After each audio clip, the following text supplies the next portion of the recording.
Today we celebrate the great Saint Vincent de Paul. The deathbed confession of a dying servant opened his eyes to the crying spiritual needs of the peasants in France.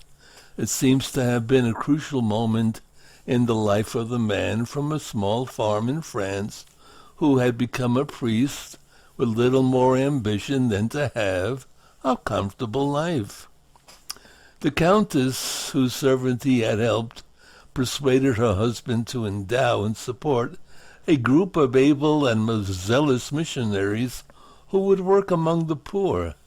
Vincent was too humble to accept leadership, but after working for some time in Paris among galley slaves, he returned to be the leader of what is now known as the Congregation of the Mission, or the Vincentians. These priests with vows of poverty, chastity, obedience, and stability were to devote themselves entirely to the people in smaller towns and villages. Later, Vincent established confraternities of charity for the spiritual and physical relief of the poor and sick of each parish. From these, with the help of St. Louise de Marillac, came the Daughters of Charity, whose convent is the sick room, whose chapel is the parish church, whose cloister is the streets of the city. He organized the rich women of Paris to collect funds for his missionary projects, founded several hospitals, collected relief funds for the victims of war, and ransomed over 1,200 galley slaves from North Africa.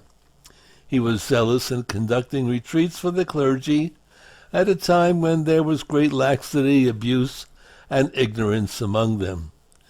Most remarkably, Vincent was by temperament a very irascible person. Even his friends admitted it.